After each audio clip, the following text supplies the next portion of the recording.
guys, it's Luke at Luke's Affordable Paint Service. This is going to be a video on showing you how to paint the rock outcrop, the mountain, whatever you want to call it, the hill. It's the Adding More series, it's number 2. Alright, what we're going to do is I'm going to take you through how to paint it. Now, it's very simple on painting it, it's just a few extra steps that I might not have covered in other videos, that's all.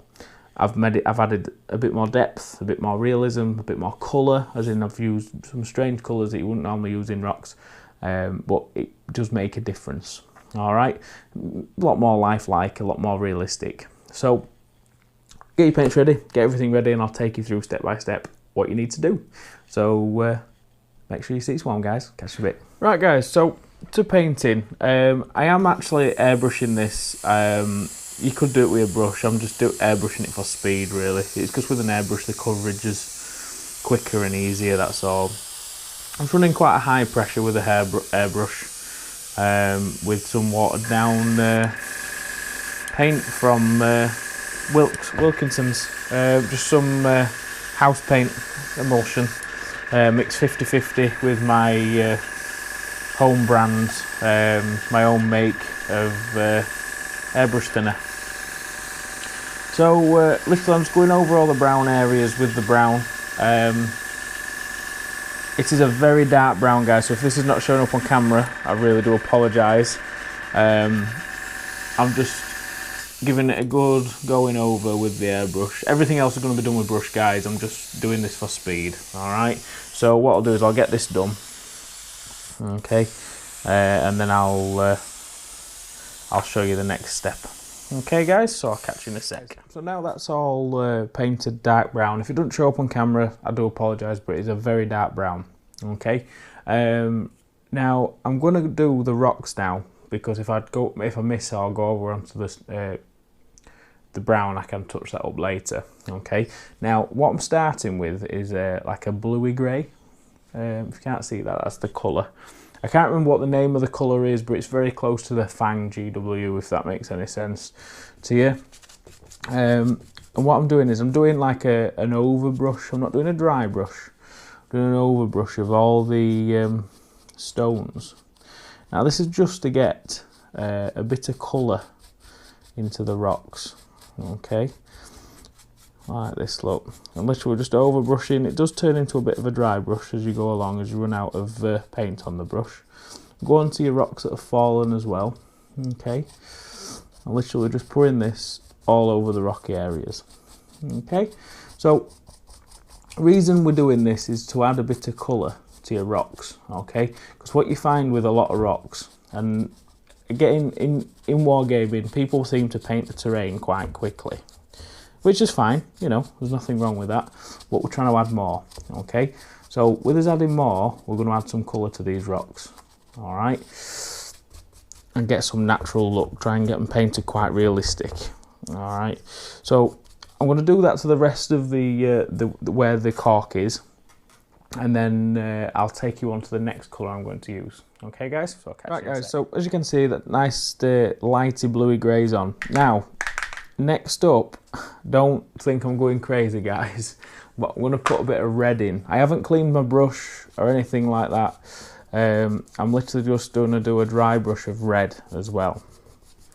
Now, I don't know whether you look at rocks and stuff, but there's all sorts of colours in there. As you can see guys, I'm not going mental with the red. I'm just literally catching some areas with it. Okay, some a bit more keen than others. Like that, look. Okay, I'll hold it a bit closer so you might be able to pick it out better. Like that. And if you look at rocks, guys, spend, you know, next time you look at a mountain, or just if you look at some pictures, or there's all sorts of colours in rocks, from greens, reds, blues. So just take that into account when you're painting. Bearing in mind, we are coming back up to a grey. Okay, so now that's done. Right guys, so after applying the red, what I'm going to do now is I'm going to go to a dark grey from Crown. It's just a dark grey emulsion called City Break. Alright, so we've got the blue, we've got the red, Now, literally, just going to dry brush the dark grey on, okay? I've got a fresh brush because the red really does taint colours, alright? And we're literally going to dry brush this over the rocks, alright? That's going to catch over the reds, it's going to catch over the blues, and just do quite a light dry brush, guys, okay? Like that, okay, and we're going to do that all over. Add a bit more if you need to, and just keep doing that with the dark grey till you're happy. Alright, so what I'll do is I'll get this dark grey on till I'm happy with it, and then I'll show you it once it's done. The next up, guys, is a different grey called, it's a lighter grey called Granite Dust. Okay, it's another one from Crown. As you can tell, guys, I'm still not using model paints. Still using the house paints or emulsion, whatever you want to call them. Like that. Okay. And we're just going to do this one all over, as before. But as you can see, look, the colours are still coming through from underneath. That bluey grey, the redness, everything else is still coming through. Alright, which is what we want, you see. You want some natural look and colour to the rocks. Alright, so I'll get this done all over and then we'll get onto the highlight.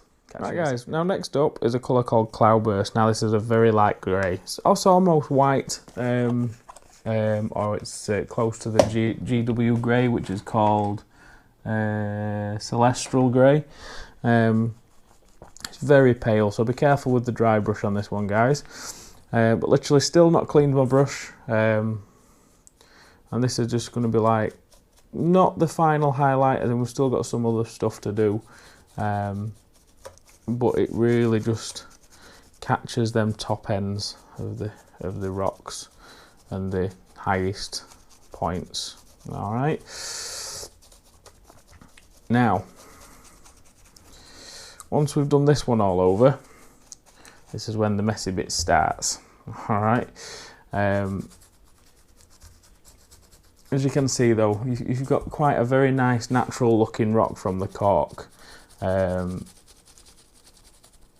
mean, what will tell you as well, guys, is this thing weighs a ton. So it's a proper nice substantial piece of terrain. I like heavy models, I like heavy terrain, because I like the way, you know, especially with heavy terrain, because it doesn't move, which is good. Now, guys, now that's done, I'll show you a close up so you can see. It's a bit pale still, it's a bit light, but you can see the reds and the bluey greys coming through.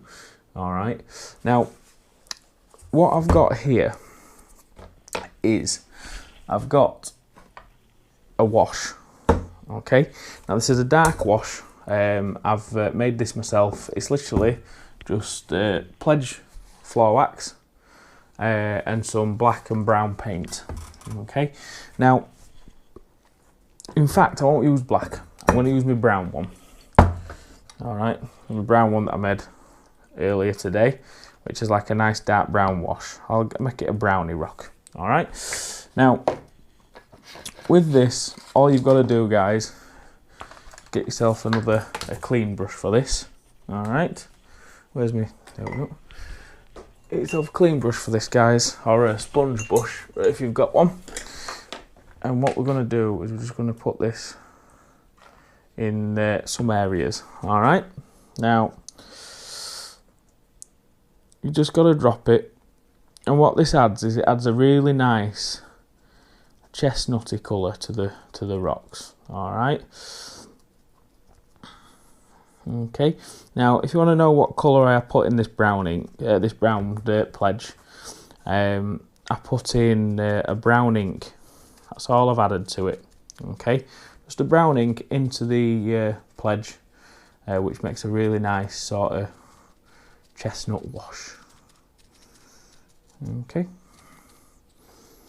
and as you can see, it is a bit brown and it has lost the green, but we're going to do some more dry brushing after this. Okay, we're building it up in layers, you see.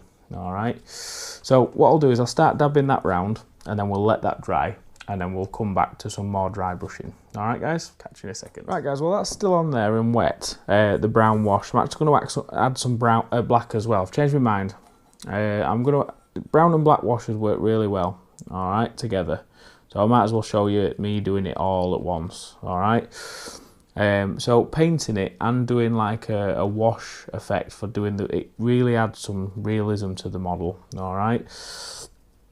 Like I say, it's just a pledge wash is this, and it'll mix with the brown as well, which is nice. So you will get really good blend of the colours, okay. And this all adds to the extra colour at the end, all right. So I'll carry on doing this all the way around again, and then once this is completely dry, I'll show you what it's like, all right.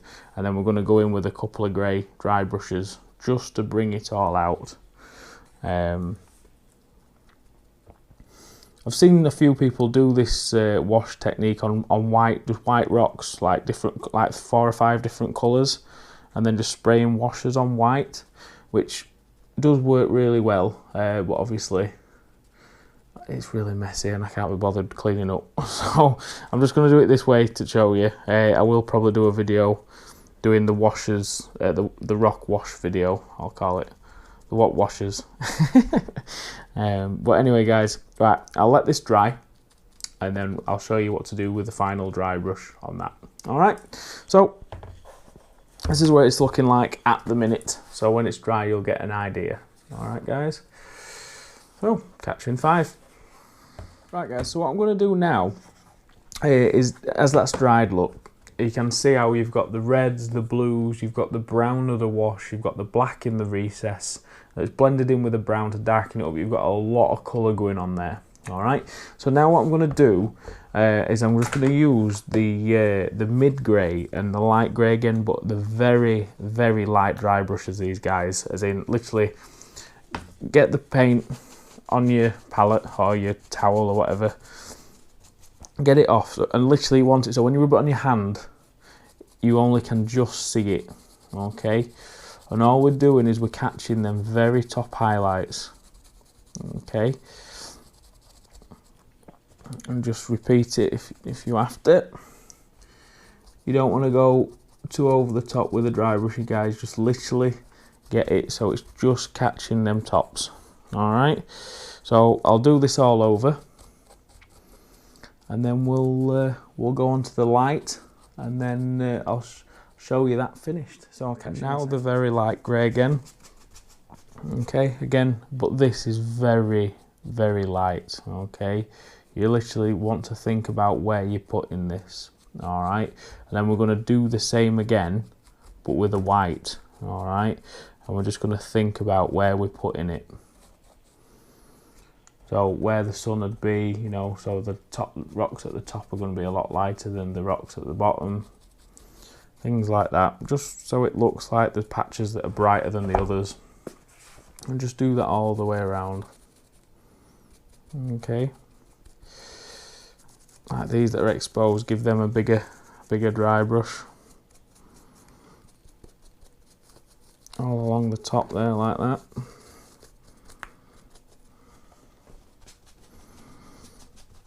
And see what I mean? I know we're only dry brushing using very simple techniques here, guys, but we're thinking about what we're doing. We're not just doing it all over the whole model. We're trying to do what we can to make this look as good as possible. Okay, so now I'm going to use white. All right, guys, so I'll just grab my white paint and I'll be back. I use craft white paint. The reason is I can't find a good white emulsion that dry brushes well. So what I use is just white craft paint. All right, so it can be found anywhere. I mean, that's from the works. It's £1 for a tub. And really, in terrain and everything else, white, you only tend to use it just for dry brushing anyway, so you don't use the right lot.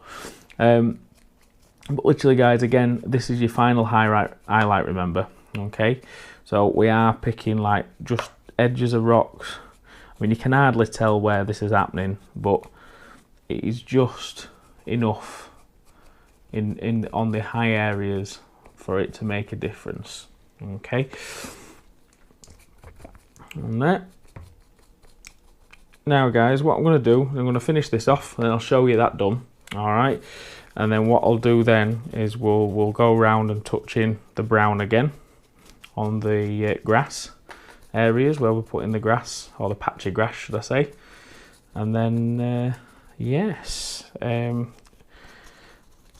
right, so I'll get the brown colours that we're going to be using, and we'll get onto the earth. But as you can see guys, that's such a nice realistic rock finish. It's still not taken long, it's taken about 20 minutes. So you know, and it's quite nice seeing it build up. I use an airdryer to dry the washers as well, so it's not no drying time. So there you go.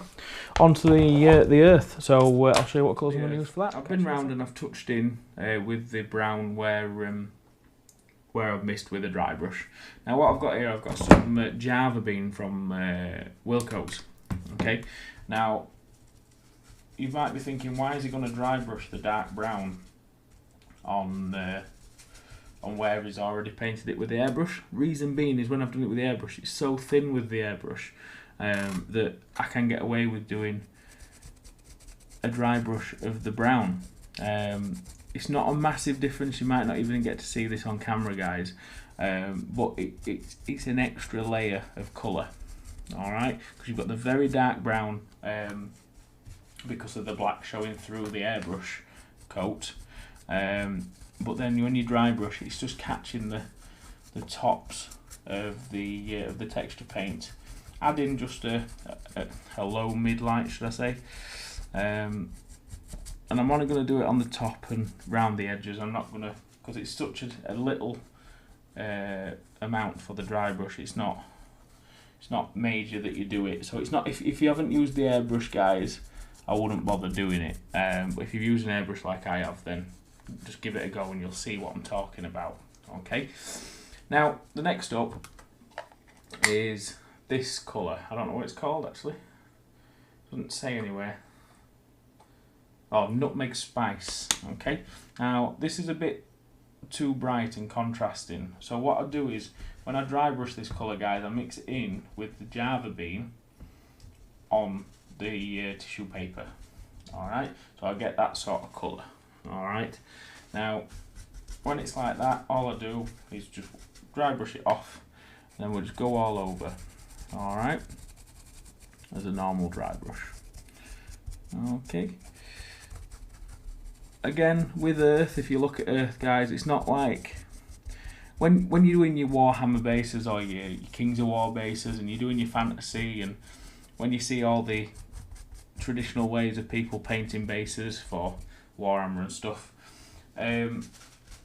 doing brown earth with like a bone dry brush, it's not very realistic looking. It looks good because obviously it's the contrast of colours and it looks good on the table, and that's fine. I mean, I use it because it looks good, and I use the contrast of colours, don't I guys, to make it pop.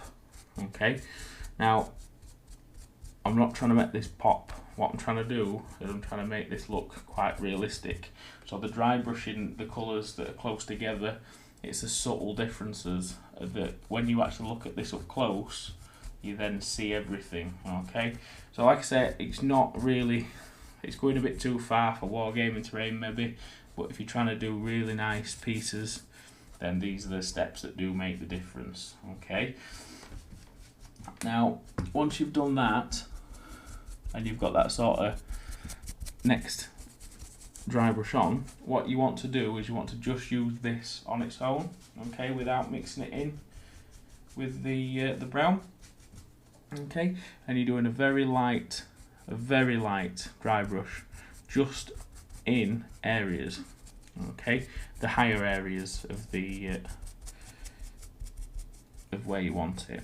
Okay, like that. Look, you're not dry brushing everywhere because you don't want solid colours guys, alright, because you want it to be broke up. I know when we put flock on this and everything, that'll make a difference as well, which is what we're going for.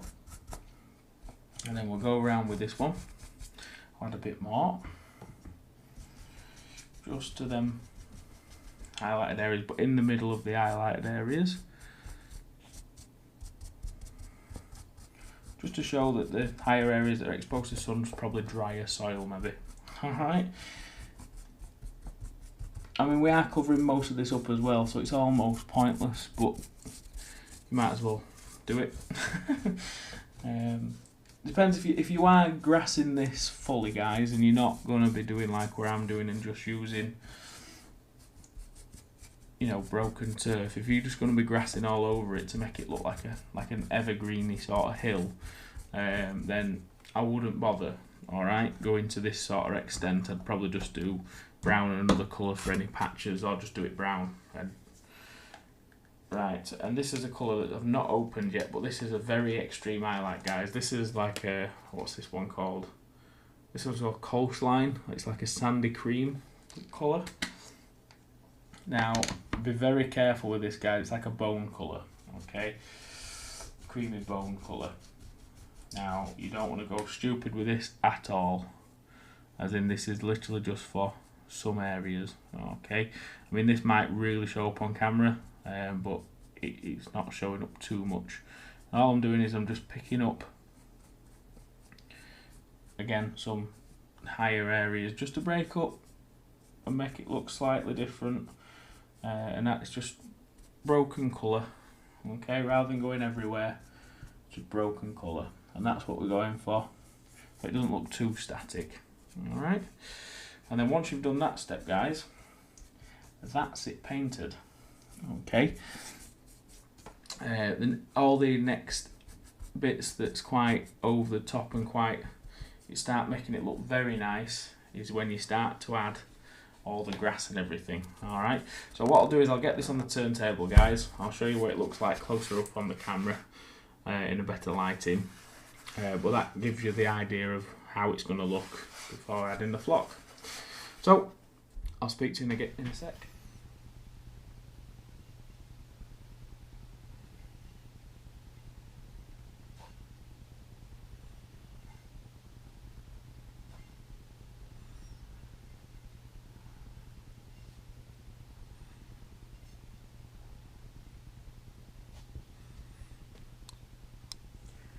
Right, guys, so you saw how simple painting it was. It's no different to painting the cheap and easy stuff that I've shown you. It's just a couple of extra steps that make that, you know, the big difference. Okay, so you know what I mean? I mean, that looks really nice. There's plenty of depth. There's plenty of everything else to it. And like I've said, that's what this is about, guys. It's about showing you that it's not too complicated to achieve.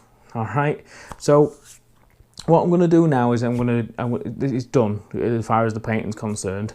Now it's on to flocking. So I'm going to go into depth on flocking and how I'm going to flock it. I'm going to add like, what do you call it, clump foliage and things like that in the next video. So thanks for watching, guys. I hope that's been helpful. I hope that's answered a few questions on how to make things look a bit better. And I hope you look forward to the next video. Catch you all in a sec.